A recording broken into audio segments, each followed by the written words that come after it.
Hello everybody and welcome back to another episode of 7 Days to Die, and as you can see we're leading straight off from where we were a little moment ago in this little minefield that we've been trying to avoid getting through and not blowing up and all that kind of fun stuff. Now we've got a couple of zombies around that we still want to kill, but I also want to get in here. No zombies in there, so fingers crossed we can... This guy's a pain to kill. Let's just lead him into the minefield as usual. It also saves you ammo as well, so, you know, feel free to use the minefields for stuff like that. Go.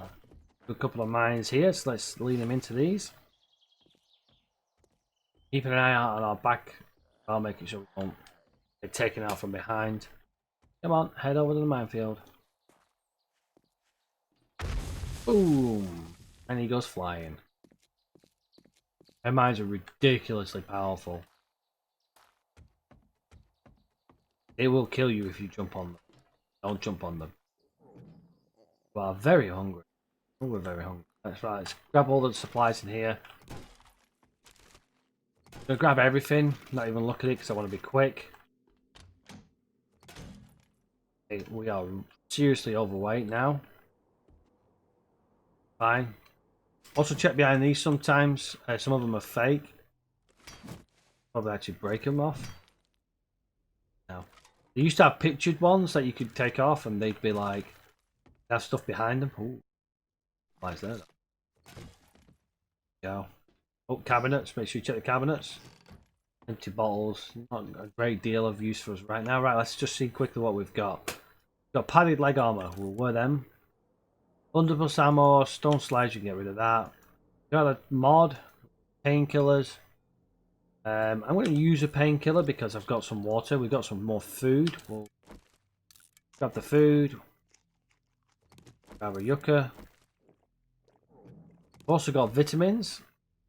Cures fatigue and disease resistance, which is nice.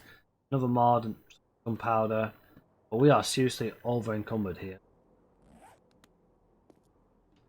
Let's head on back towards our base. Now, since we didn't save our location, we have absolutely no idea where we were. Duffel bag right here.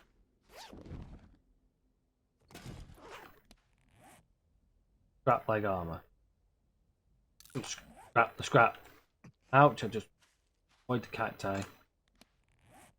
Okay, so this is where I left it off. As you can see, the map does update with builds that you're doing, and we're heading the wrong way, so let's head the right way this time. So yeah, so if you forget to mark it, just look for what the shape of your build is, which for me is always a square when it comes to the Horde base. I usually pick it up pretty well. We'll head on over there. We'll get ourselves set up with another little chest. Once we get over there, going very slow. This is the problem once you're seriously encumbered like we are now. You are so slow and use so much stamina to get through. So just be wary of that. Another bandage as well. Keep collecting stuff as we go. All this stuff stacks, so you'll have no problem with stuff like this. It's just when you start gathering things, and also don't forget you use more stamina. We're almost at our base now. Now I still don't have any wood, so I can't actually build anything, but there's a tree right next to our Horde base, so chop that down. Over there. Again, we're using a lot of stamina to get over there, but we're finally up to a good number for our health, which is nice.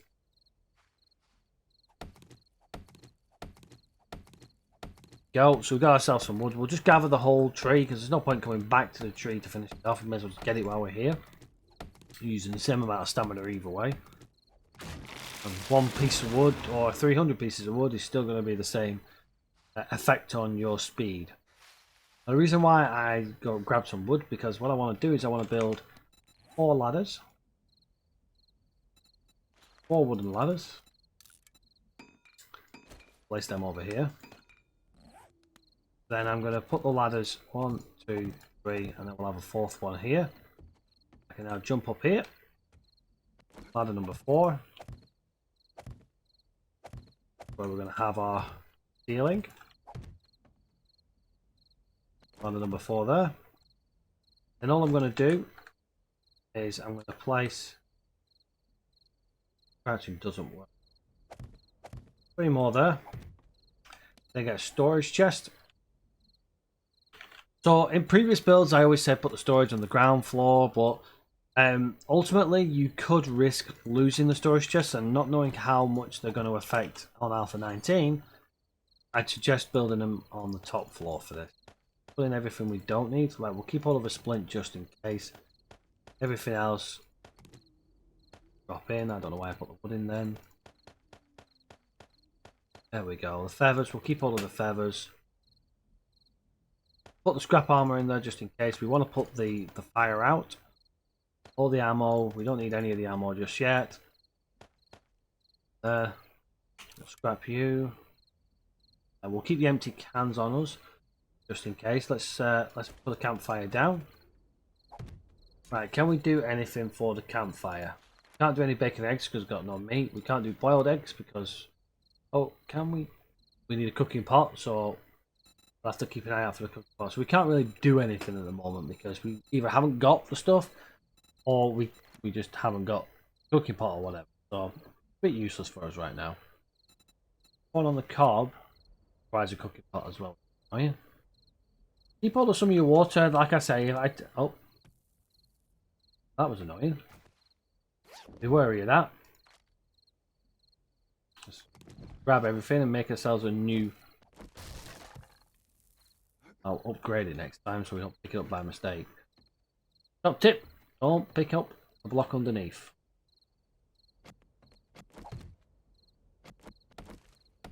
Okay, the second time, storage chest.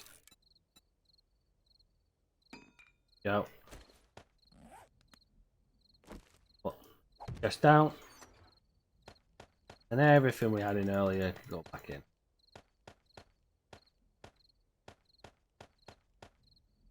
So our hot find clothing.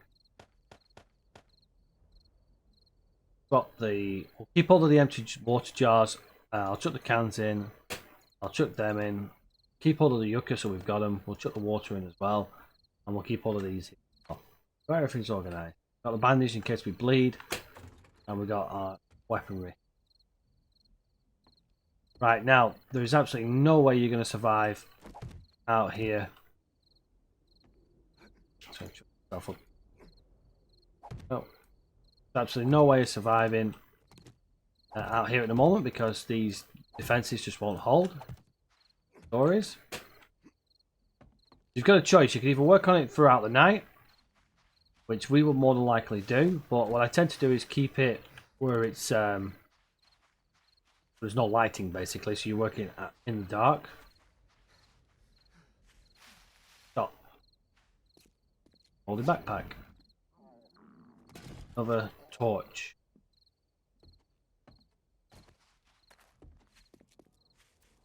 So what I'm actually going to do is I'm going to continue, hopefully, getting some food because we are really struggling for food now. As a matter of fact, we'll gather some wood while it's still daytime. We haven't got much left on the daytime. So I'm just going to cut it here for a minute. I'm going to collect some wood and then get back to our base so we've got the wood and we can hopefully sort out a few things. And welcome back everybody. As you can see, it's now night time, but I'm not going to skip over anything here because I want to just show you that you can continue working at night. It's not ideal, but you know, you can just be wary. A good idea is to just stay crouched like I am. These blocks here will do absolutely nothing for you. Nowhere near strong enough. So what we're going to try and do is we're going to just try and get around a double layer, so two, you know, one on top of the other. No, in some areas it's more than that, but from our perspective of ground floor, on 2 layers. Now I didn't get as much wood as I was hoping to get, but we should just have enough to upgrade the outer wall, or at least most of the outer wall, so we're not going to get spotted. I'm going to go ahead and upgrade all this. Keep ourselves crouched as much as we can. And the advantages of doing stuff like this over not doing anything at night, which we've obviously done in the past, is that all this is giving you XP. See, my little purple XP bar is going up. The only downside is we're also using more food as well. Hopefully, won't have too much of it. The other reason why you want to kind of have this upgraded up a little bit more is not necessarily because it's going to stop the zombies, but because it gives you more of a time before the zombies break through. Because if they hit one of them square ones with the frames, yeah, it's going to take one hit. So you've got no warning before they're then on top of you. If it happens to be a horde, you're guaranteeing death. Not only death, but pretty much wiping out most of your planning. You want to just kind of get it up and before spotted by any zombies. And at night time, they do appear a lot more, and they'll obviously wander a lot more. And not only that, but they actually travel faster as well. Instead of just crawling and not really doing anything, they'll walk faster. So they'll cover more area, so you're more than likely to get spotted. Little pain with these hammers to hit them 3 times. Once you get the nail gun, it's 1 hit upgrade for pretty much everything. There we go, we've got ourselves another level. 3 skill points to spend as well, which we can look at. Which can hopefully help us with our food problems. I think at the moment we're going to struggle with food. We obviously don't want to struggle. We're currently just at the end of day 4, so we've got day 5 and 6 really to do anything with the base that we're going to want to do with the base. And then by that time we need to be ready to go.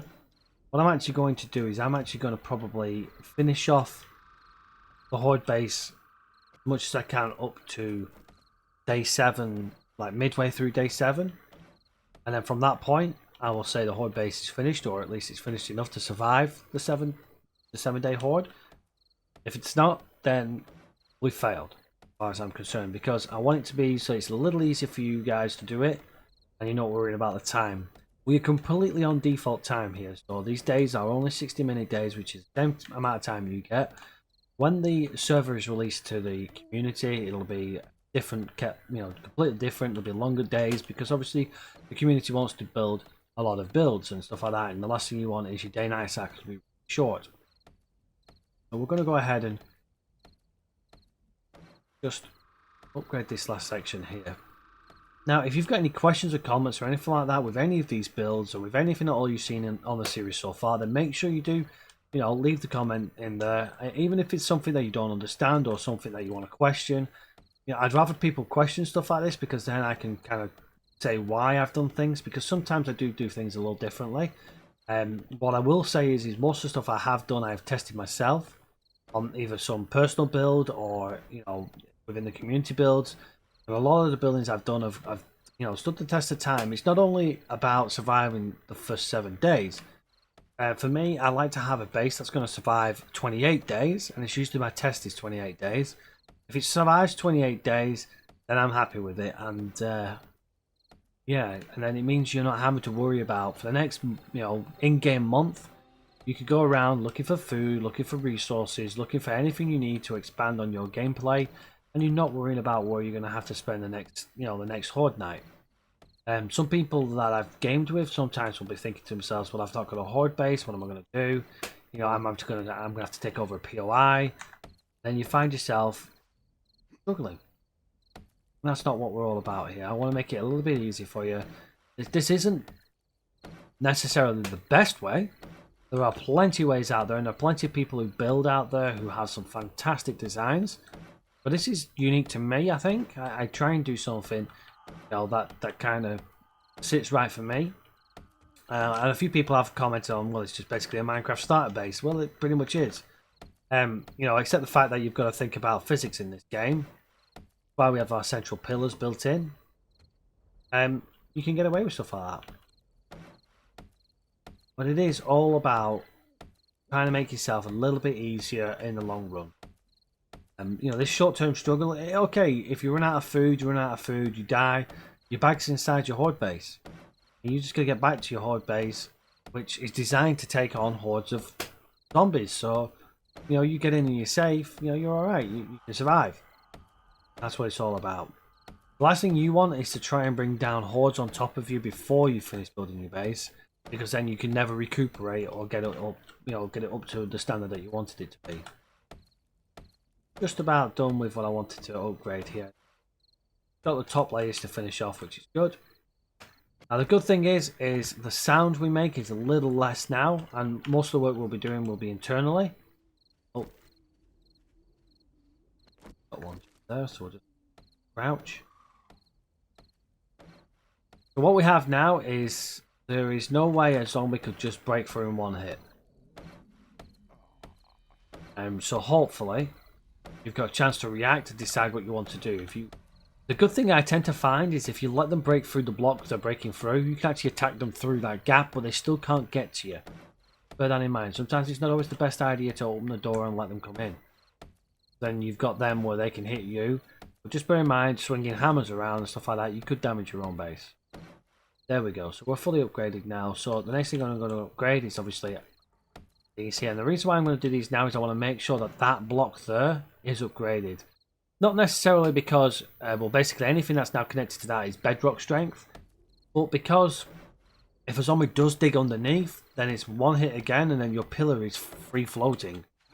And if he breaks through all of the bottom ground there, then all the pillars are free floating, it'll just collapse on you. Sounds like we've got a zombie.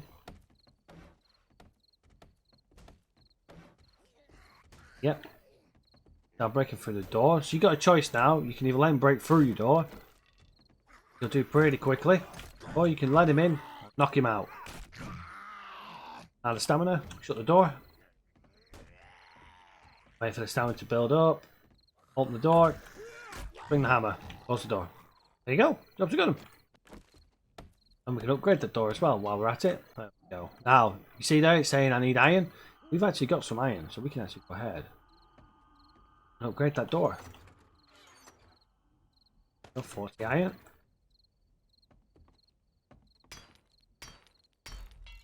There we go. So we've got a nice iron door now. Just a little stronger. Oh. Oh, we've got another guest. Our iron back. Oh, it's just broken the iron door already. Yeah, let's go ahead and...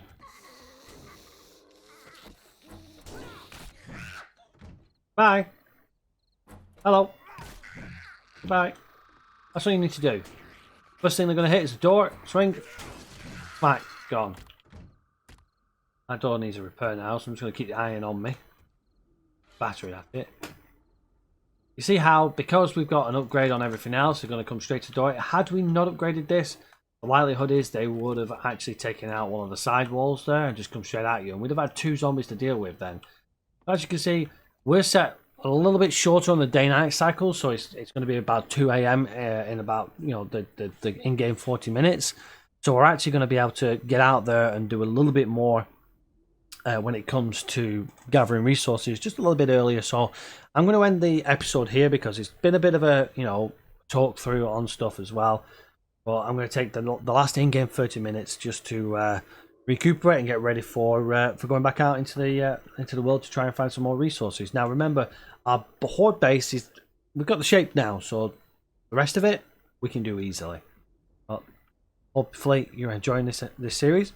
Let me know in the comment section what you think. Any questions, as always, as I say, anything at all, contact, communicate. Discord's there for anybody who needs any assistance with anything. Plenty of people who know this game even more than I do within the community, so please make sure you do check that out and use that knowledge to the greatest of your advantage to enjoy the game. Until next time, everybody, take care for now. I'll see you on the next one. Bye bye for now.